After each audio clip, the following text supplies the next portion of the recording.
Hey, everybody. So good to see you guys. I am Ron Onesti here at Rock and Roll Heaven in St. Charles, Illinois at the Arcada Theater right outside of Chicago, looking outside the window. And, you know, it's there, over the window over there.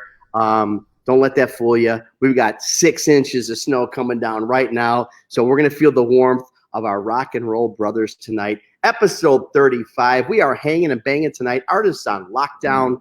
And we are going to have just another great show. Like I said, this is our 35th week, and it's been really, really incredible. We've had some really special moments, some special heartwarming moments that we've said goodbye to some brothers in arms that we've lost. We said hello to some new guys. We've talked about some great career moments, and it's really been incredible. And I'm telling you, thank you all so much. Matter of fact, I'm going to do something we haven't done before real quick. Hey, Gina from Florida, good to see you. Billy Eggleston, always supporting. Jeremy, of course, Big L, thank you for supporting us. Johnny, Pauline, all you guys are here every week. Every Thursday we are here, 6 o'clock Central Time. And we just really appreciate you guys supporting the show. And I got to bring my brothers. Hey, Aaron, good to see you, man. You heard it on the X. Nice. Jackie Beals, I love you. We love you. And again, Pauline, good to see you guys. So everybody, look at Anita. Anita's always celebrating and supporting us. Mila Hiles and Mary. So Brent, everybody checking in. A whole bunch of people from all over the country hanging and banging with us. And I am going to introduce my brothers in rock and roll. First of all, you know him from Dio. You know him from Black Sabbath and Last in Line. And you know him from him busting my chops every week. But I love this guy, Vinny Appice. Come to the microphone. I'm sorry. Hi. Somebody nudge him. You know, you get to be Vinny's age. You have to. Oh, hi, Vinny. Hi. Oh my God. I was just getting a good nap in, I'll tell you. You know what? I just thought we would say hello. I mean, you got some of these people, Vin, every week that support us. I thought it'd be nice to say hi. That's all. I know. But just listening to you, it was so exciting. I fell asleep. You know, you're supposed to be supporting me and compliment. You're supposed to be like building me up. This is our show. Is that a long sleeve shirt? It's 3 degrees out. Give me a break. Are you really? Is it snowing there? Honestly, God, we're getting 6 or 7 inches tonight. Oh man, I'm in California with the wind chill. It's like 72 degrees. Oh my God. Hey, let's bring our big brother to the microphone. And I tell you what, it was really, really good. How about last week's show? Seriously. I like our tribute to Tim Bogert. And yeah, that was great. It really, really was. And I was honored to be a part of it. And, you know, every week, obviously, Carmine's part of the show. I mean, his show and your show. And last week was really special. You know, I mean, he was a guest, and to get his take on his brother, his other brother that passed away, Tim Bogert, was really something. So let's bring him to the microphone. You know, from Vanilla Fudge, Rod Stewart, Jeff Beck, and everybody else. Carmine, Appice. Hi, buddy. Hey, dude. Yeah, I will chill over here. It's about 71 too, Vin. I don't know. Did he say vanilla fuck? What did he say? I did. Did I say that out loud? I'm sorry. Actually, when Carmine was on the Ed Sullivan show, I remember this story. They made you change the head because it looked like it said vanilla fuck on the camera. Did it really? No. It's vanilla fudge. At one show, you had to change the front head. It said vanilla fudge. Yeah. Not Ed Sullivan though. It's another show. It said they thought it said vanilla fuck. Right. And if I know these guys, you probably did that to him. You were probably 12 years old, and you snuck it on there and changed his head. Yeah, he probably changed the spelling. He changed the spelling on it. He would do that. Yeah. Hey, you know, Carm, we're just touching on this. Really, we joke around a lot. We have a lot of fun. And Vinny's only half serious when he busts my chops all the time. But I gotta say, you know, last week, thank you for allowing me to be a part of that very special show. We all are we were touched, you know. Like I said, I think last week you were more of a guest than any one of our other shows, and getting your take on it, and it was really emotional. And thanks for allowing us to be part of a very personal moment. Oh, thank you. Yeah, that was great. Last week was great. I mean, just having all those guys on last week, you know, it was 9 people. My friend AJ Fritz, who's a DJ, he said it gives you credit for catering to all 9 people, 8 people on there. Interesting. That's not easy. Well, you know what? It isn't, but by the same token, when you have a central subject that everybody is so passionate about, Tim, and having, his bandmates, I mean, the rest of the fudge on, and, it just, and even Vinny, again, your take on Tim as another brother was really, I mean, honest to God, it was really, really heartwarming, really special. It was really wonderful last week. When you played that Timmy solo at the end of the show, I knew that by heart. So did Angelo. My friend Angelo used to play bass. We used to know that solo by heart. If I haven't heard it in years. So it's a great effect on it. Was still in your solo. I haven't heard it by years either. I just got a text from Ty. He's trying to get on, and he keeps saying loading. So I'll tell you, there's a lot of computer problems in the world. Yeah, we need Vinny to fix them. I need to do a school of how to be on the internet live. Do that, man. A rock and roll. I do it every week over here, back in the back, and there's always something going wrong too. Doug will be here in a minute, so we'll talk to our next guest. Well, we've got Doug and Ty, both from King's X, coming to the microphone in a little bit. Again, King's X is a fan. Very excited to talk to those guys. We're going to start our show though with a guy again to talk about all his projects. We need 2 or 3 hours. His vocal abilities that has stretched along so many and various genres of music. Let's bring our buddy Jeff Scott Soto to the microphone. How you doing, buddy?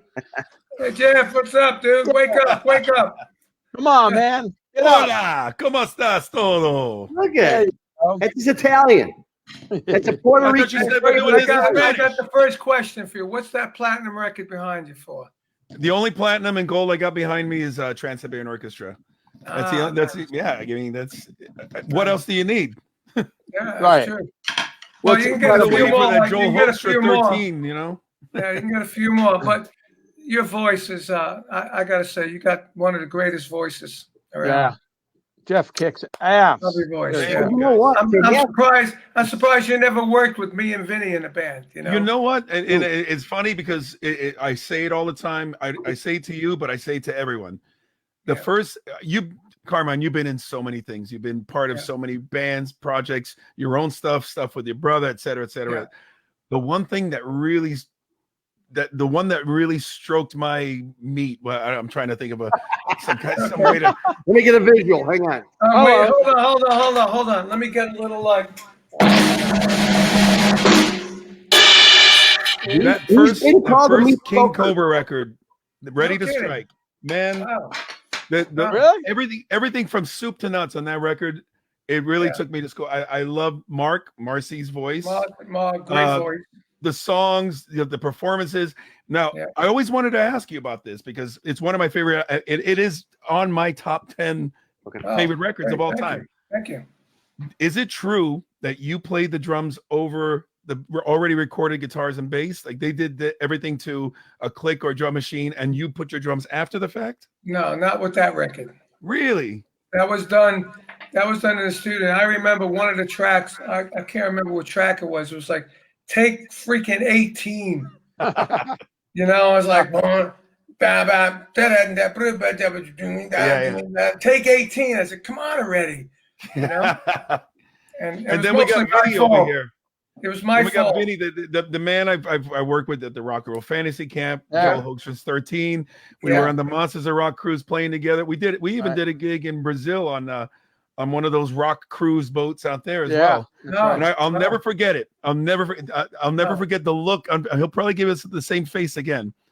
I was yanking his chain because there was a band, like a house band playing, top 40 band playing. After we did our set, we did whatever. We're all hanging out in the bar. We're in the VIP section.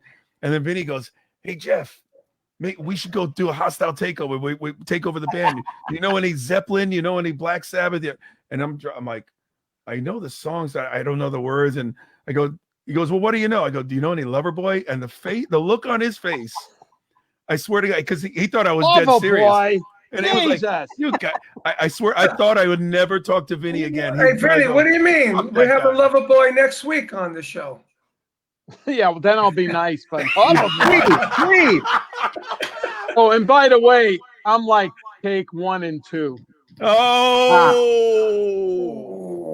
Not 18. But can you do this? I don't have sticks. Okay, that's the reason. I just got a So, yeah, shipment today, so I'm good. it's a You pleasure play to know Loverboy? both of you guys for Which all these. Loverboy? What Loverboy song did you have in mind that night? Dude, and you can bring this up when you have Loverboy on this. I know them all. Working I could have for the sung weekend. I know them all. I'm sorry. I was joking because I knew that would just throw you the total curveball. It's like that's not what I wanted to hear, but I do know them all. Can you make the face? Can you make the face Vinny made? It was sort of like, wow. That's kind of the look.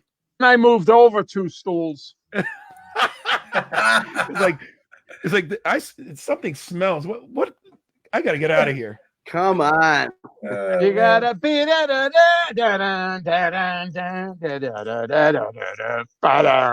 like don't play that. That's usually in that situation. It's like they ask me to jam. It's like a Sabbath song or let's play a Dio song. You know, they conform to you. Yeah. It's like Vinny, working for the weekend. Loverboy. Everybody's working Jeff could probably sing a good Dio song and sing it well. Oh, he could kill it. Yeah, absolutely. We could have done Stand Up and Shout. We could have done Last in Line. We could have done a lot of those things. Yeah. Next time it's working for the weekend. We'll do it next time I see you. The kid is hot tonight. So we're going to do a Loverboy tribute band with Vinny at the drums. You got it, brother. We got to rehearse. And next time I jam with Jeff, we're going to do Ready to Strike. Yes. Right, I always love the beginning of Hunger there. Whoa! It's like, please take my money. Man, that was awesome. So Jeff, let me ask you something. 14 years you're with the TSO, and obviously a huge orchestral situation. You're with Yngwie, monster, freaking. How many marshals? 100, 110s do you have on stage? Back then it was just 6. Back then. Really? Well, now he's up to like 20. Seriously, that's like 26. It's crazy what he has. And now it's a wall. But they're not plugged in. They're not plugged in. Yeah. The funny thing is, plugged in. I'll tell you a funny story about that. I was doing a show in Buenos Aires like 3 or 4 years ago with my band Soto, and the promoter was telling me about he had Yngwie there like a couple weeks earlier, and I said, "How was it to work with?" He goes, "Hey, it was all right. He was nice, except he was really particular about the amps." Now, on his rider, I had to supply something like 30 Marshall heads of a certain class, but they had to be the JC class 2000C Model V. Oh, yeah. In the ass. And there was like 2 of them he couldn't find. He got every Marshall in the entire city of Buenos Aires, and there were 2. He couldn't get the 2 that matched them, so he kind of stuck them in there. And he goes, "Nope, I need." Even though they're not turned on, they just have to have that that look about it. Didn't they use that kind of amplification in the studio too? I don't know. That wasn't that the Marshall 2000 JVC asshole model? It's funny because all I'm saying is it was kind of like the Brown M&Ms situation where they put it. I'm sure they put it on there to see if they're paying attention to the rider. But I think he truly, seriously, it had to be that. So the guy went everywhere, and he had to find those 2 extra heads. Well, for me, when he comes plays by me and I got to provide all that stuff, I save money on the rentals because I don't have to rent the cords to plug them in. So I save some money there. You don't have to get the extension cord. I save on electricity that night. But my question, Jeff, because obviously, your instrument, you're playing with so much power behind you on stage. Do you find it difficult sometimes because you got to belt out these, especially with your vibrato, your high pitch, but you've got 22 musicians behind you. You got you had an Yngwie at the time that's really strong, powerful. Do you ever find yourself like battling against that as a vocalist? I did in the old days, of course. When we had the little wedges or the side fills. And then especially when everybody's loading those things up with more sound, of course, that's one of the reasons I learned to sing loud. I mean, I'm a loud singer. I can't sing soft. But, with TSO, you got since Journey, actually, I learned the in-ear monitors. So since those came along, that's a huge help because you can adjust how loud it's blasting in your ear that you actually have to now compete with. And I don't have to sing as loud as I did. Some things I have to sing loud just to get the notes, because if I sing too soft and there's a higher note, it ain't going to come out. But I'm 55 now. Back in the day, 22, 25, 35, even 45, I had more control. Now I'm getting older. So you got to go, hey. When he hit my age, you'd be like, hey. Everybody's working. Hey, Jeff, didn't you do the soundtrack to the movie Rockstar? Yes, sir. Wow. I did 3 songs. Listen to that shit on that thing, man. Yeah. Awesome. And it's become a staple. One of the song Stand Up. Everybody calls it Stand Up and Shout. No, the Dio song is Stand Up and Shout. Right. This one is just called Stand Up. That's become a staple of mine, especially on the live setting. You know, we even did that song live with Soul Circus, the band I had with Neil Sean, because it's one of those arena rock songs. Now you hear it on basketball games, hockey games. You hear it all the time. So it's cool to have that as part. It's kind of, that's like my Moni or my did you write that? Did you write it? No, that's a Sammy Hagar song. Oh, Sammy Stone. Okay. Sammy wrote the original, and then I think the original had more of the lyrics and the vibe of the version that he eventually released. Right. And then they kind of changed it and shifted it so it fit more of the movie and the soundtrack. So my version it's kind of similar, but it's different. And they're using Sammy's version in a lot of sporting events now too. I get people, hey Jeff, I hear Stand Up playing. It's like, that's not me, that's Sammy. Yeah. You're right. Jeff, I did demos for that. Oh, really? The demos that we went in the studio with some band and recorded all those songs. Yeah, okay. Bud Carr, I think. Yeah, Bud Carr. He was the music supervisor. And the producer, it was a famous producer, and he walks in, and I'm playing with the band. We're all getting off on it, going crazy. And then the producer walks in and he goes, well, you got to stop playing. You got to play it even. Do the fills even and, put it straight. Talking to the wrong guy. What? So even. We did that, and the whole band's like, oh, shit, this sucks. Like this. Then Bud Carr walks in, and he listens to the stuff. He goes, it's a little stiff, Play him the other takes before this guy came in. And he played him the other one. He goes, that's it, man. Where we were flying off and kicking ass, So it was so funny because was that Tom Werman doing? I didn't want to mention names. Well, no, all you got to do is Google who produced the soundtrack. It was Tom Werman. He made me play like Joey. Tom Werman was like Joey Kramer. Who's Joey does what he does great. Yeah, but the roles are very even. Right. My roles are not, Carmine's roles are not like that. We play in the Brooklyn style, Italian style. That's right, all over the place. Come on. And that's the amazing thing. I mean, of course, you guys are going to have your own vibes. You're going to have your own styles, but it's incredible how absolutely different you are as drummers. But then there's other things that are almost identical. It's amazing. You know what? I just did a session yesterday. As Vinny set up my studio for me, he showed me how to use it. And I did a session yesterday for Cleopatra. I played on Arthur Brown's Fire. Oh, cool. Nice. So I got this like real Carmine Led Zeppelin kind of drum sound going here. So I sent it to the producer. I said, look, I got a bunch of fills going on at the end, and now it's like Arthur Brown meets Led Zeppelin. Nice. So I was waiting for him to come back. He goes, sounds great. Send me the stems. I said, okay, you got it. Awesome. Yeah. And then I put he'll cut everything. He'll cut everything out. No, he can't cut it out. They stole the straight stuff. So what does that have to do with Vinny? You sound like you were gonna say something that had to do with Vinny. So when we play live, I do this thing with the snare drum. I play the snares with the pick. Oh, okay. Really? Like a banjo. It's like I can show you that. Hold on. I can demo that.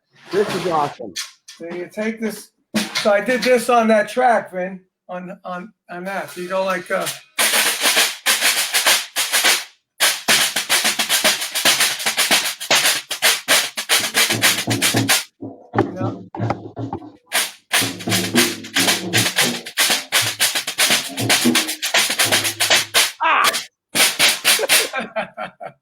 Just man. Hold on. See, I didn't know you did that, man. That is really something to share. When we do it live, we play it. When we do our show, yeah. I put it on. I was looking for my egg shaker. I was going to join in. Yeah, right on. Yeah, when we do live, I put it on a strap. I put a mic on it, and I walk around the stage with a pick, and Vinny stays on the drum. We get this cool groove going. So I was listening to it. I said, I'm going to put this on there. It was like, like that. It was really cool. And the producer didn't know what the hell that was because, nothing sounds like it. What'd you name the track? Snare banjo or something? What? No. Guitar snare banjo. Because I got a mic and I got all the mics here. I got a mic in the bathroom that gets the ambience. So every time I do a session or something, there's one track says bathroom. I go, what the fuck? Really? Well, yeah, I got a mic in the bathroom. Head. I got the mic on the back head of this. I got that too. I like it. I tried it. It's good, right? Yeah, I like it too. This is about. I don't need the bathroom mics because I got a room to put two mics in there. Vinny's actually, you guys ever call each other? Yeah. I mean, they're sharing all this information like they never see each other. I know it's behind. This is really behind the scenes. There's a mic back there that I use for vocal when I do the live stream. It's a 58, and I notice when I'm recording and I put it on. I never use it to record. I use it to talk while I'm streaming. Probably sounds great. It brightens the whole thing up. So I'm going to start using that on the tracks too. That mic back there. Yeah. It just opened the whole thing up. On holy shit. When I put the bass drum mic on the back end, it was a 58 as well. It picks up the bottom of the snare and the bass drum, and it's an old bass drum. It just sounds great. And then I pan. Question? Anything we can talk about? No. Hold on. Sorry, Jeff. When I put them by Jeff, appreciate. When I put the mic in the back of it, it really picks up the snare and the bass drum twice as much. Because Vinny's twice as loud. Yeah. Oh okay, yeah. I've had it playing behind me. I know that's true. You know what, guys? I always say this. I'm the lucky one. I'm the fan. You guys are the musicians. You guys are the legends and icons. When Last in Line comes by us, I get to be with my brother Vinny. When I have the Fudge by me, obviously the legend, Carmine, Sons of Apollo. So lucky to work with Jeff, Scott Soto. We had everybody. I know. This whole band on here. I know. Billy and Mike. Portnoy hasn't been on here yet. Portnoy's the last. We got to get him. He has, George Serenian has, of course, Bumblefoot's here every other week. Yeah. But he literally is. Sometimes it's funny. You guys remember I forgot what episode we had Bumblefoot on. I don't think he said anything. I don't think we asked him a question. I think we had 20 people on or something, but he was still on. Yeah, we said Bumblefoot. He's a hanging and banging contributor, like they say on the news. And Billy's getting to be too. Yeah, Billy's great too. But anyway, bands. Again, I'm lucky at the Arcada Theater, St. Charles. I have you guys. Have been by me several times. Another one of my all-time favorite guys that comes to the band, King's X. I'm telling you. Yeah. About the way their sound fills my theater and has everybody rocking. Nobody's sitting down. We got two of the guys right here joining us. I'm very excited. We got guitarist Ty Tabor, and we've got bassist Doug Pinnick. And we're here right now, gentlemen. There they are. Yeah. Everybody's got a hat on. Hey. We got to go get hats there. No, I need a seat cap. I need a seat cap. Just going gray. That's all. Cover it up. Same. That's my. I went purple. I've gone purple. I don't know. That's good. Cool. Well, you have hair to go purple with. Yeah, I know. Right, Doug? Right? That's what I think. Hi, how you doing, Ty? I haven't seen you in so long. Man, I'm doing great. Just freezing my butt off. It's cold up here right now. Yeah. Where are you, Ty? Kansas City. Kansas City. Oh really? Yeah. It's that cold out. So we got Doug. You're in California, right? Sunny LA. It's wonderful here. Oh yeah. It's a balmy. I'm in Florida. It's wonderful here too. Yeah, Ron it's nice. and Ty are suffering. I got 6 inches of snow happening right outside in Chicago, and I got y'all chose to live there. Y'all chose to live there. Hang on here because Doug, I'm gonna kind of mad at you because you're born here. You're born outside of Joliet. You're one of them, and you flew You took off on us, man. I He left left. as quick as I could. I was, But he was left a long 28. time ago. He was in Dallas, Houston for ages too. Oh yeah, I loved it in Texas. Yeah. When did you leave here, Doug? When did you leave Joliet? 1979. Wow. Well, that's a good year to leave, I guess. Oh, that was a year after the big storm that there was so much snow that I couldn't find my car on the street. And that's true. That we had the snow plows moving all the snow. And I got a picture of me in 79. I was maybe 14 years old. And I'm literally hugging the street signs. And I'm sitting on top. That's how big the snow was. It was crazy. Right. I remember those days. Snow is up to the top of my door. Crazy, man. Just crazy. Well, it's good to see you guys. Thank you so much for joining us. Hey, thanks. Do you guys see Jeff in the corner there? Yes. Yeah. Hey, Jeff. How you doing, man? Doing good, Doug. Ty, nice to meet you. You're the last of the Mohicans. I've already met Jerry. I know Doug pretty well, and you're the last one I finally get to meet. Well, cool. Nice to meet you, too. It's like I tell everyone in the business or telling anybody who never heard of King's X, you got to be dead inside if you don't like King's X. Yeah, man. Thank you. You guys left a stamp, I'm telling you. Thank you. That's true. When I did my Guitar Zeus record, I said, I had Brian May scheduled, Ted Nugent, and the next ones I got were these two guys.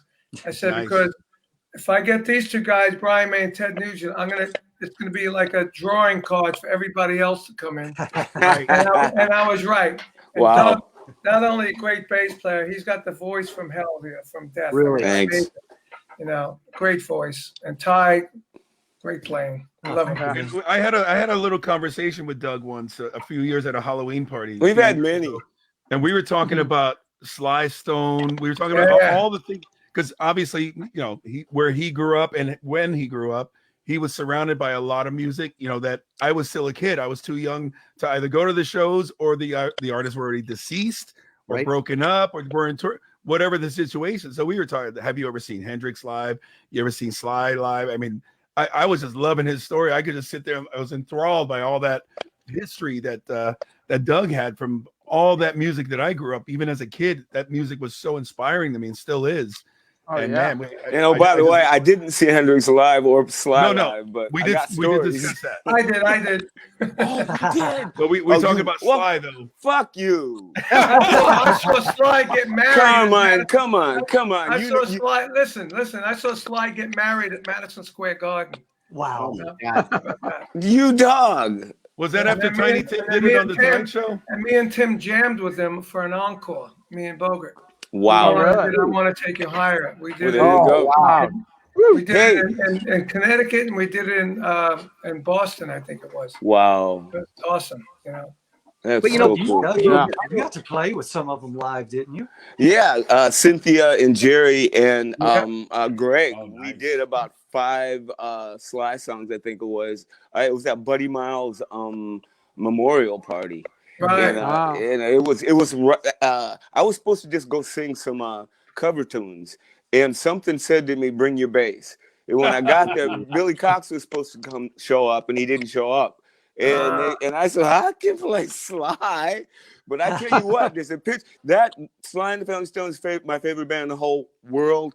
So to have Greg standing next to me and hearing the horns go, dun, dun, dun, dun, dun, I almost passed out. I've never had an experience like that in my life because it was like it was them. Yeah. So jealous. Wow. Sly and the Family Stone opened up for Vanilla Fudge back in the day. Oh my God! On just when their first album came out, and I loved Greg when I first saw him. I said, "Man, he is a soulful." They really they kept the music, the Family Stone and Rose. They kept that going. Yeah. Thank God that they did. They're still doing. Jerry's still doing a little. Doing it. But you just touched on something, Cara, about opening up, and King's X back in the day. I mean, I think it was part of your record label deal or something, but the people that you opened for, how much of an influence? I know that you did, for example, you opened for Pearl Jam, but then you wind up being an actual influence to Pearl Jam. So how did all those great bands, tell me some of the bands that you opened for, because it was like crazy what you guys did in the beginning. I'll tell you a little story, a real quick one. I was hanging out with Jeff Amon from Pearl Jam and Mike Stuveru. He played in Green River, and they both play in a side project that we have called Trace Mountains.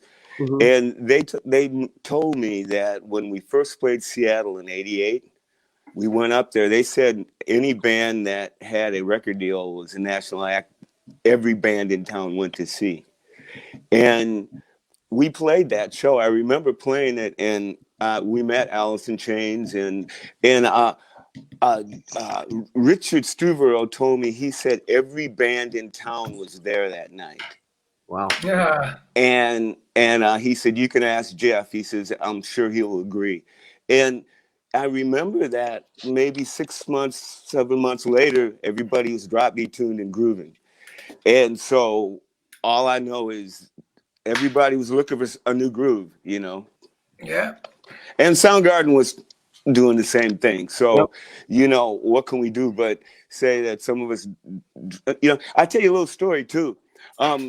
Kim Thales told me that he introduced Chris to drop D tuning in 85.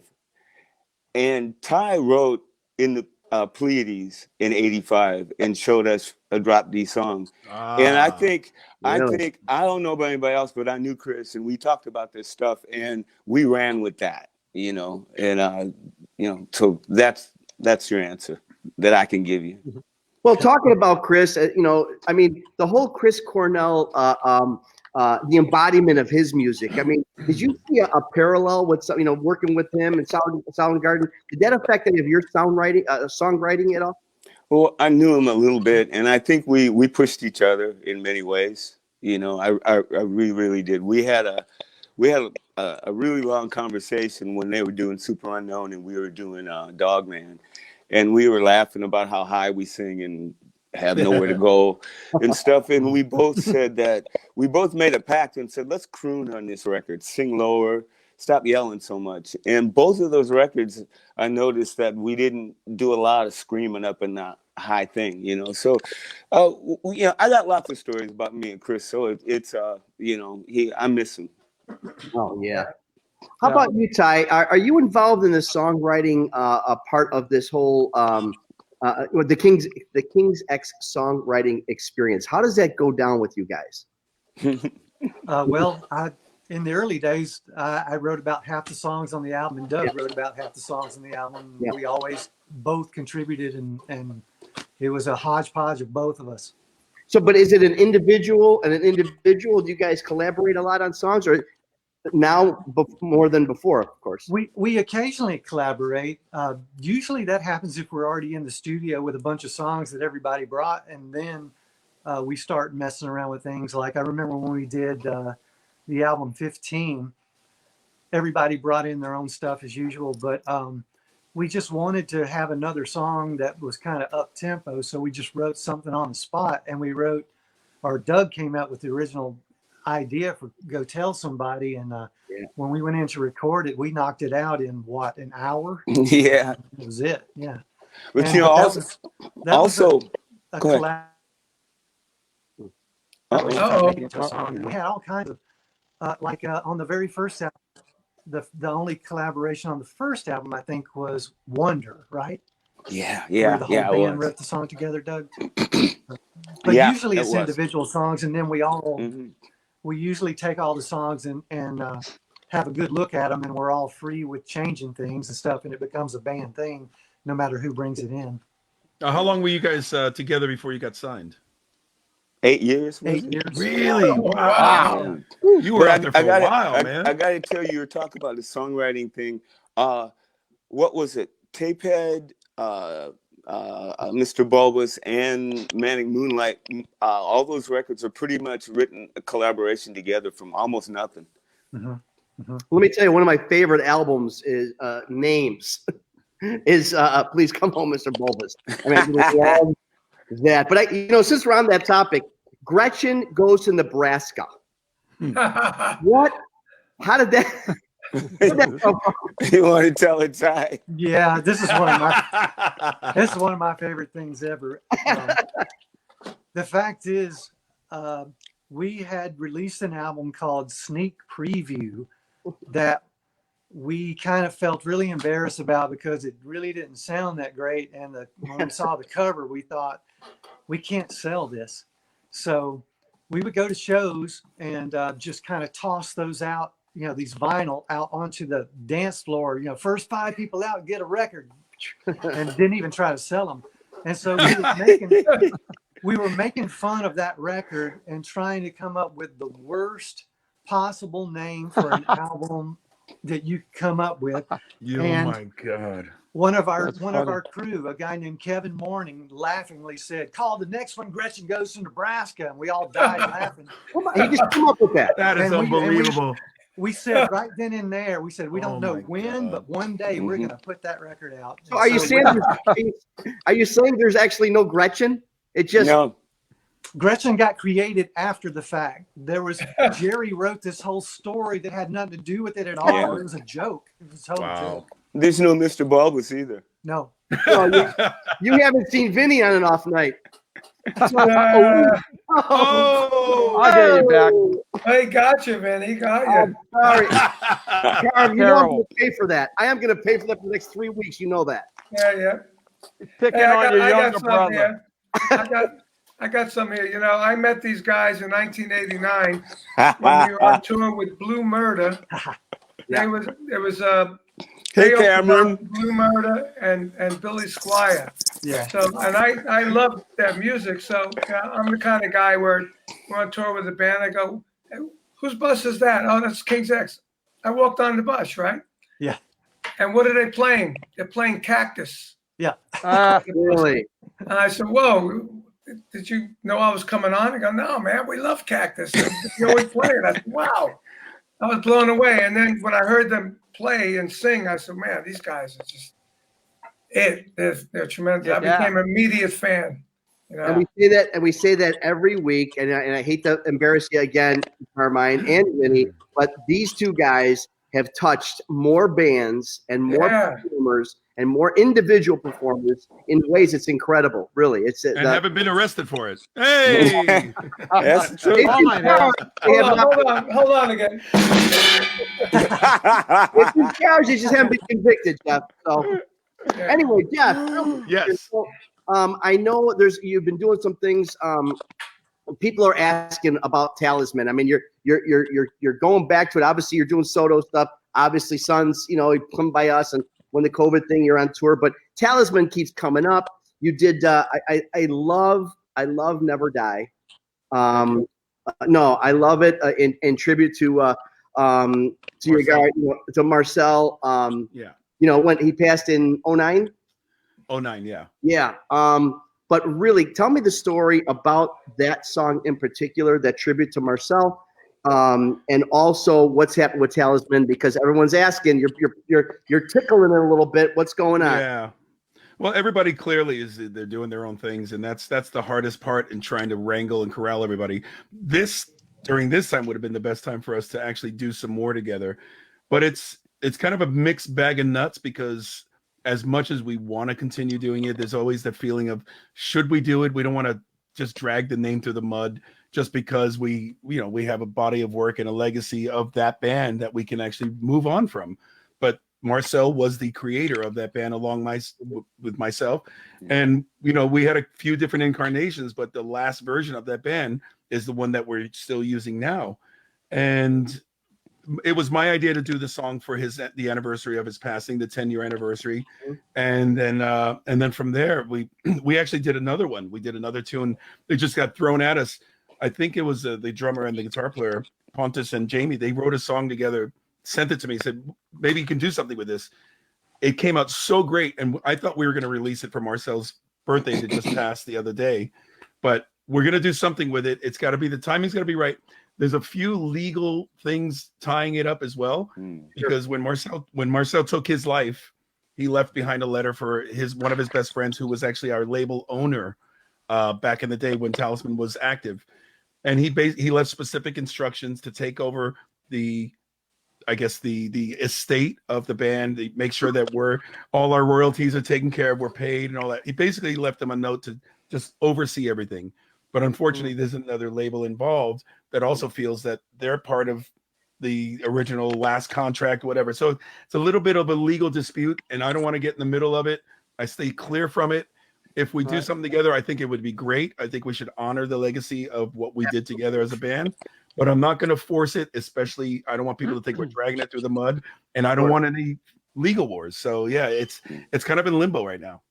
But in particular, Never Die, like I said, it's a great tune and a great tribute to a great guy, myself, Jacob. But would you ever consider it, or to be blasphemous, would you ever consider like during one of your other projects, would you ever blast that song out? Like if you were doing, not Trans-Siberian. Yeah. I know what you mean. Like for a Sun show, it would go well. Would you ever stop the world for a second and say, hey, would you ever do that? I think after the first tour, where Sons of Apollo only had one album to draw from material-wise, so we were doing a couple Dream Theater songs in just because of Derek and Mike. I think from this point onward, we don't need to do it when we're not throwing in anybody else's bands or careers or whatever into the set. We already have 2 records, and by the time we get into a third one, we're going to be fighting on which one stays. So I don't think there's even going to be room for adding any other stuff. But funny, I'm bringing that up, and we have Doug here because we played in 2018. We played at the House of Blues in Anaheim, and Doug came out, and I was thinking, if Doug's going to be here, and we're doing that Dream Theater song where he was a guest singer, he should be up here doing those parts, not me. So I'm up there looking at Doug in the audience singing his vocal parts, and I'm like, this sucks. Get up here, man. I wasn't getting up there. I was an overachiever. That was 20 years ago. Dude, I would have passed out trying to scream that shit now. Are you kidding? I used to almost have a headache doing it then. Oh, Jesus. Yeah, that brings a question for me to Doug, because Doug is like, in my age bracket. How's your voice? Are you losing highs? Or I know I've lost all my highs. I lost a lot of stuff smoking weed, but when I started using the filter and started taking care of my voice better, it's been coming back, and nice. It's like now it's kind of like back to a place where I can do this, except I don't know how long it'll last. You know what I'm saying? Yeah. It's like I haven't sung in a year, so I got my falsetto back, everything. So I guess same here. They say give your voice a rest, but I'm 70 years old too, so it ain't gonna work like it used to. That's you're just a youngster. However, on the new King's X, Doug does some of the baddest vocals he's ever done in his life. Some of the best ever on the new King's X. Hey, Ty, I want to ask Ty, when you guys, because obviously everybody brought their own songs in or whatever, or even collaborative, how did you know when it was a Ty song to sing or when it was a Doug song to sing? How did you discern which ones were? Was it based on the mellowness of the vocal that it needed to come across, and then Doug just came in and crushed it, or? I think it just depends on the song. I think in the past, I would end up singing stuff if Doug didn't feel comfortable with it, and because I would always rather Doug be the first choice because he's the singer. Right. That's a good idea.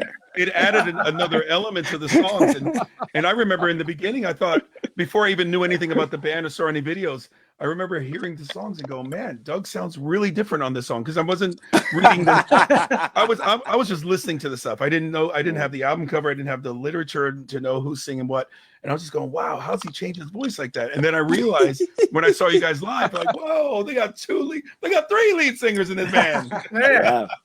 Yeah, Jerry's great harmony singer than I am. Jerry sings very well on the new album. He really outdid himself. The 3 of you guys sing so great together in harmony. And me coming from harmony background with Vanilla Fudge in Brooklyn and all that. Like when I first saw you that first night, I said, wow, these guys can sing and they can play. I mean, they're a trio. Like we were a trio too with Blue Murder, but we didn't sing like that. You guys just had the vocals like tight and amazing. Well, I guess that's what happens when you're together 20 years. Yeah. True. Yeah. Did you guys actually set out to be?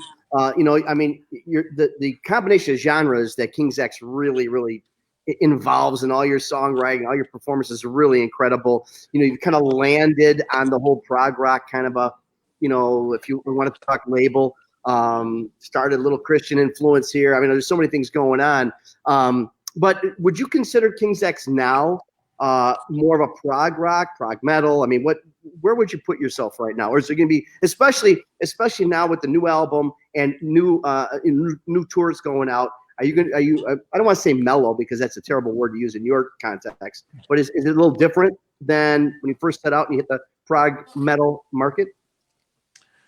As far as I'm concerned, we never set out to be a part of the prog metal market. You guys are hard rock, man. You guys are hard rock, heavy hard rock in my book. Funky, heavy hard rock. I think about Led Zeppelin, and every time I listen to them, or Queen, and I think they did a whole bunch of little things to their songs like we do. And I go, well, they're rock, or they weren't called prog, Exactly. So that's what I call us. I put us in the category. We're just a rock band that adventures out sometimes. Yeah. All right. And that's a great definition because almost every song, it goes in so many different directions. And then Doug takes it to church. You guys are heavy. You guys were heavy prog on our Guitars record. I mean, Ty played on 2 songs, and both of them were in these crazy time signatures. And while Doug's song was a little more gospel, your song that you did, it was like heavy gospel, We certainly don't mind laying down a little prog every once in a while. Yeah. Well, that's awesome.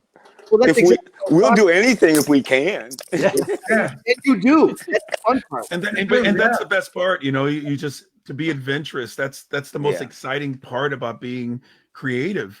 When you're just stuck in your box and you got to do what's expected, that's no fun. You guys, that's what I loved about everybody that's talking here. You guys all knew that you got to go outside that box in order to just even feel good inside. Exactly. I told a story about Robert Plant, right? When he was talking to me, and he was saying that he's sick of singing Led Zeppelin. He was sick of singing Led Zeppelin. And he said, not like your career. You had Vanilla Fudge, you had Cactus, you play with Jeff, you play with Rod. And he starts naming off all these bands. And I go, yeah, I guess, it was nice playing all different stuff. And I wasn't playing You Keep Me Hanging On all my life, And but then I said to him, well, look at my bank account. Look at yours. That's what I'm saying. That's what That's what I always say. I would be in AC/DC, and I would love getting $100,000 a night. I would play 16th notes all night long. Well, what about your artist integrity, man? I got to tell you a story. I'm gonna buy some. Can I tell you? Hey, Doug. Before that, I got to ask you one question on behalf of these guys. Would you sing Loverboy? No. Yeah, now, can I tell you why? Can I tell you why? Because I don't think I could. Loverboy is one of my favorite bands. We did. Everybody, everybody working for the weekend. We used to do that in clubs. No way. Yes, we did. And I love that song. I love his voice. Mike Reno, he's a bad brother. He can sing. I forgot what I was going to say. Vinny, get next out here, Vinny. Get next out. Sorry, Doug. We had this conversation before you guys got on. The drum parts aren't there to keep it interesting, as a drummer, but vocals are good. Yeah. I was going to tell you a real quick story about AC/DC. Bass player, what's his name? Cliff. We were on tour with AC/DC, and we were in England. And Cliff asked me to go with him to this bass store. It was like a boutique mon pa like bass place with all these really crazy basses. And I went in there with him, and he picked up a bass, and he was going to try this one bass out, and he started playing Jaco Pastorius licks and Stanley Clarke shit. And I looked at him and I said, dude, how come you don't play like that with AC/DC? He says, I can't. I have to just play the 16th notes. He says, nobody knows I can play like this. And I said, I'm going to tell everybody that I know. Wow, you just told some thousands of people on this. That's right. Now I hope so. Now It's we just got like a me The going band. man around. could play. He can play some bass. And another thing too is I got to play through his rig. He couldn't come to sound check one Wow. time. Right. Him and Angus and Malcolm actually. But me and the drummer and Brian and I guess who I can't. Or maybe, oh, it was Jerry played drums. Anyway, I got to play through his rig for a sound check, and it was a lot of fun. Anyway. But you know, Carmine, you said it before when we were talking about the different genres, and you say, no, they're a hard rock band, they're a funky rock band. Well, think about what you're saying. Funk and rock wasn't together at the beginning, but look what they've done. They took funk, rock, and made it heavy metal. It's amazing. Mhm. I love Good the soul. way music fills my theater. I think all these bands in the '80s, the labeled heavy metal, were just really hard rock bands. Yeah. I don't know where that label really started. You know. You know, when I went to I consider Metallica and that that's genre, metal. that's heavy metal. Yeah. But like Dio and Ozzy and all these guys, you guys, Cactus, Hard rock. way back then, AC/DC, Yeah. Deep Purple, it was all hard rock. Led Zeppelin, hard rock. But where does metal come in? Like the Shredders, where does that come in as far as you're concerned? Well, all that heavy metallic guitar sound like Metallica. Mhm. You know, that buzzsaw kind of guitar sound. Megadeth. Where all that. the drummers, and the drummer Judas don't Priest follow too. the bass. The drummer don't follow the bass. He follows the guitar. Iron Maiden and Judas Priest, the Godfathers. Oh yeah, They started metal. That's where it really started. Yeah. absolutely. Hey, what's tell me a little bit about the new project, the new album on King's X.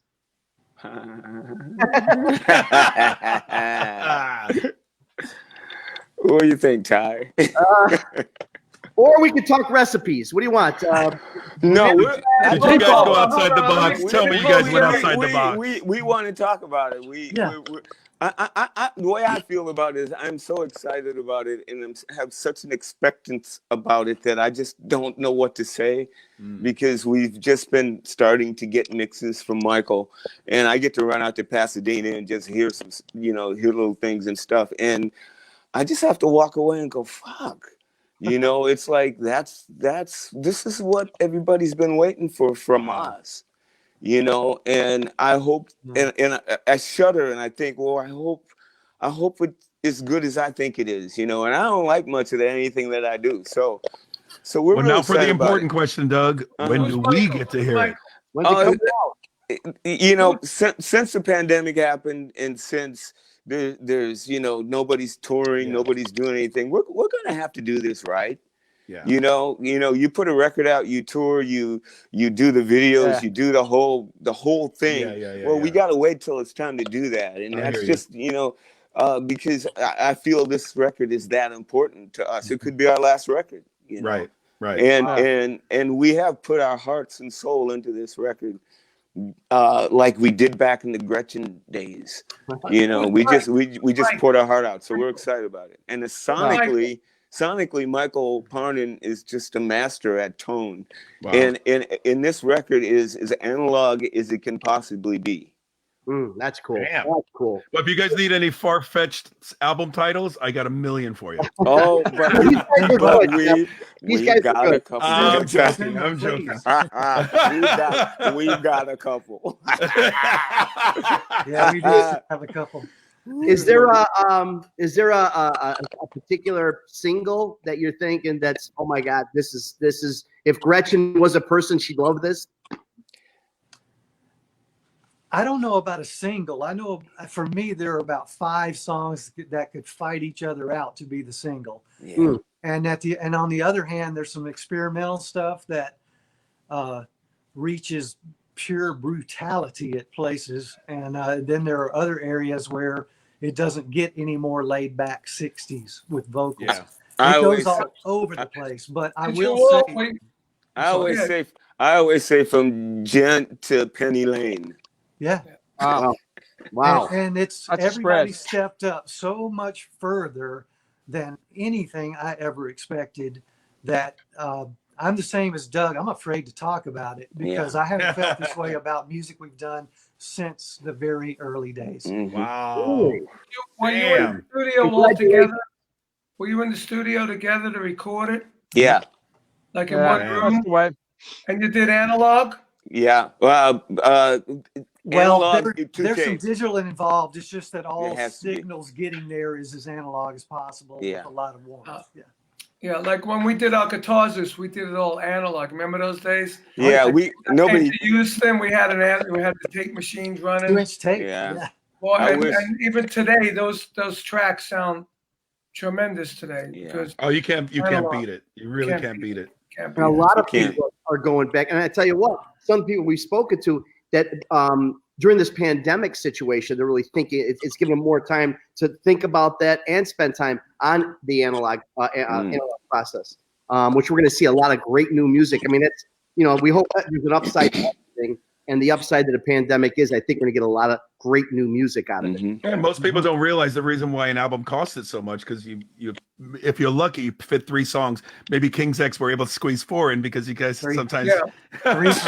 When you stripe, sometimes when you stripe the tape, it's a $350 piece of tape. You get 3 songs. You got to buy all the slaves and masters. We had 8 songs on an album. Vanilla Fudge, 8 songs.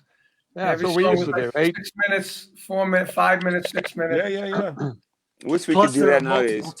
Multiple takes. You may fill up a whole reel with one song. Absolutely, Yeah. that's true. I can't imagine Sons of Apollo doing one. We probably have to do have to string 2 machines together with one long ass tape. Yeah, right. You get those guys running like, oy vey. Where do I sing in here?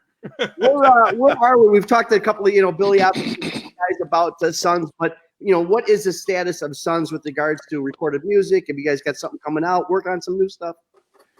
We're holding on to exactly what Doug was talking about. We have unfinished business. We started our tour last year, and we were gaining so much ground, gaining so much momentum, even more so than the first album, first tour. And it got pulled. We had to come home after 4 shows in Europe. Wow. And I think the main consensus, we decided we want to tour for that album. We did a great record. Our second record, so good. If we go and do a third one, not only that one gets forgotten about because of the whole pandemic thing, but now we got 3 albums to choose from doing live stuff. And there's no way you can do all the songs you want to do in a live set. Well, we can, but it'll be like a Bruce Springsteen night. Everybody will be like, by the end of the show. But thank you. We owe it to that record, and we owe it to ourselves in making that record, that we want to be able to go out there and do our unfinished business. So that's the first.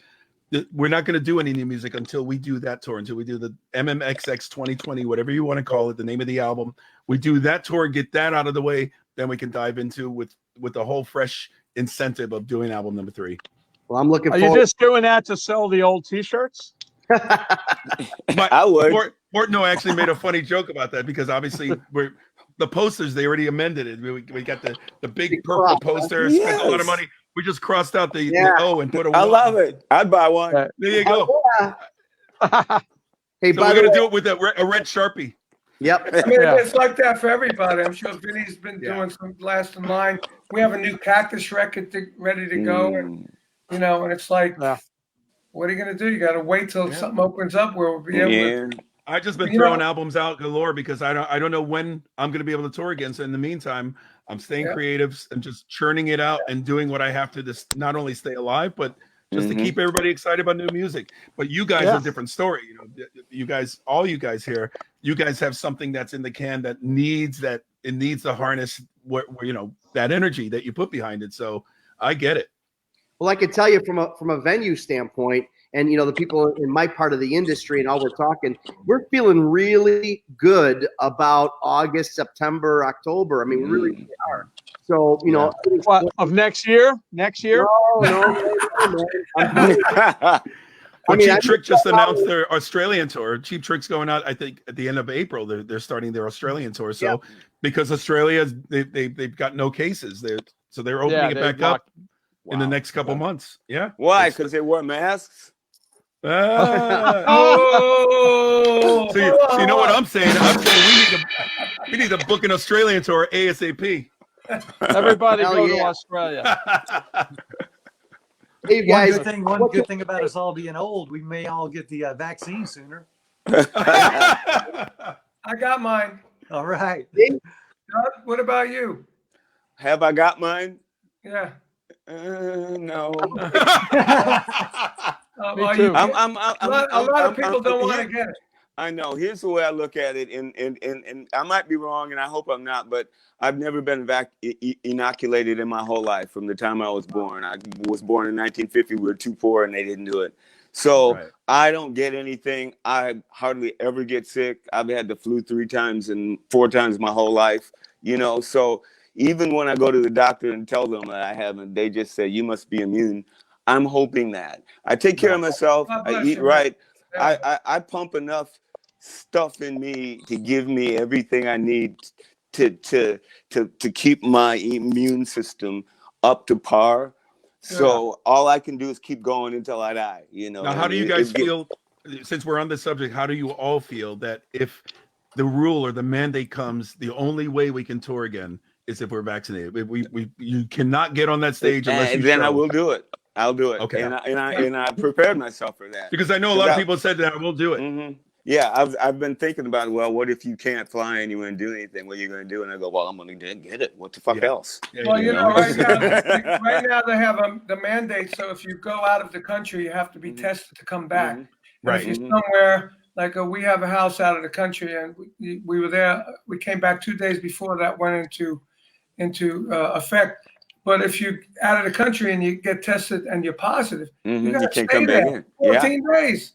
Yeah, you know, 14 days ain't nothing. And sometimes it's longer, because I've had friends of mine who were positive for a month. You know? We did that Trans-Siberian Orchestra live stream thing because obviously we had to cancel normally we do the big tour, so we did one live stream show, and going into the rehearsals, you had to be tested, make sure you were, and we had to test and quarantine before leaving home. We landed and tested. We tested every day, antibody. Where were you? Where'd you do it? We were in Nashville. In Nashville. So we tested every day. We had to wear masks during the entire day, unless you're singing or eating, you have to leave the mask on. Social the whole night. They were not risking it. I got you. NBA bubble rules, but it was intense. And like, oh my God, 9 hours with that thing on, it can drive you crazy. And then so it was the same thing. I had to get a test before I got on the plane to come home. I got a test when I got, like 5 days after I got home, as I quarantined. It was, you just, it's the rules, man. You gotta know. Yeah, well, I just figured when we get to that point, I'll do it. For my birthday, we had to drive back for my birthday, and I was there. And you were. And Lindsay, ex, she made sure that I got. I mean, she made me get tested before we could have the party. So, you know, I mean, I'm not against it. I'm just too lazy to get up and go do it. Since Carmine got the vaccine, he started wearing light color button-down shirts. Oh, I ain't taking it then. And he used to wear black.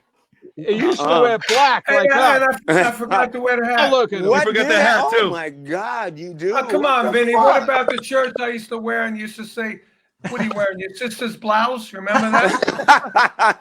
Did I really say that to you? No, Vinny said that. Oh, I did. I said it to him. Vinny was saying every time. Hey, Carmine, did you get the second shot? Did you get the second one already? February 22nd. But Vinny, the thing with the show is Vinny would always bust Ron's balls about his T-shirts, right? So I said, you know, I'm just going to bust Vinny's balls. I'm going to wear like a sparkle shirt from stage every like show. No, I'm talking about sparkle. Oh yeah. Like an old Ludwig kid. With sequins and all kinds of some old Slingerland kid. Yeah. And then our sister called. And she wanted the shirt back from her sister. I know Carmine was doing some kind of Liberace tribute that night. I don't know what was going on. And then our guy Steve Love, who's producing this show, he said, "Man, wear some light color shirts." So I'm wearing a light color shirt. Why? What kind of advice is that? What the hell is that about? You know, did you play any Loverboy? We got Loverboy on next week. Give us a break here. I love them. I know all their songs. Vinny didn't want to play any. Tell that guy I love came up with a new poster for the show, and there's a fucking acoustic guitar in it. I said, who the fuck plays acoustic guitar with everybody that's been on this show? You know, we do once in a while, but come on, maybe electric guitar. Maybe Bumblefoot had an acoustic guitar once. But it's to be our opening number instead of that. You got to have an electric guitar first. Yeah. The answer, my friend, is blowing in the wind. Yeah. Now getting all the backstage stuff of the show going. Right? The reason I bust Ron's balls about his shirt is because they're not really legal shirts. Yes, they If you notice, look at that. It's like a Oh yeah, the Sons of Apollo Lion King's on. X shirt. Yeah, yeah. that's a a real. That's official. this is Fucking square thing. That's when we toured together in '87, right? Awesome. This is out of respect to our guests. This is Yeah. you would think this would be a I good. want one. Me too. That's Oh awesome. no! You still I like ordered them after the show. what I do every week. Look, being with these brothers, I feel like their little brother, and I get picked on, and I'm looking for sympathy here.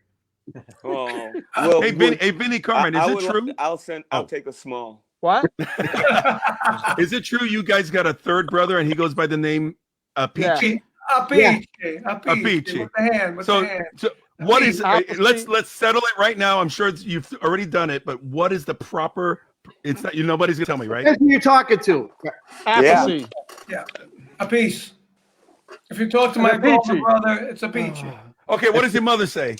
Or his mother said? She passed away. She doesn't say No. anything. That's why I said. What did your mother say? What did your father say the name was? Appice. Appice. Okay. There's I albums. used to be Appice. Yeah, he was Appice. And then I went every time I played. Somebody would call me Appice. I go, no, it's Appice. So finally, when I joined Rod Stewart way back in '76, Rod said, you got like 5 different names. What do most people call you? I said, Appice. He goes, why don't we go by Carmine Appice? So when I'm doing you do your solo and I go in front of 10, 15,000 people every night, I go Carmine Appice on drums and it's one way. I said, great. So that was great until Vinny came out with Black Sabbath. Right. And he went with Appice and messed everybody. Carmine played with Ozzy, and he used to do the drum solo, and Ozzy would go, Carmine Appice, and so later on, I played with Ozzy and Sabbath, and they didn't even talk about it. But the first night, he introduces the band. He goes, "And Vinny, Appice." I went, "Oh fuck!" So the next day, I had to tell him in the hotel lobby. I go, "Hey Oz, no, you play with Carmine, but he's Appice, and I'm Appice." And he said, so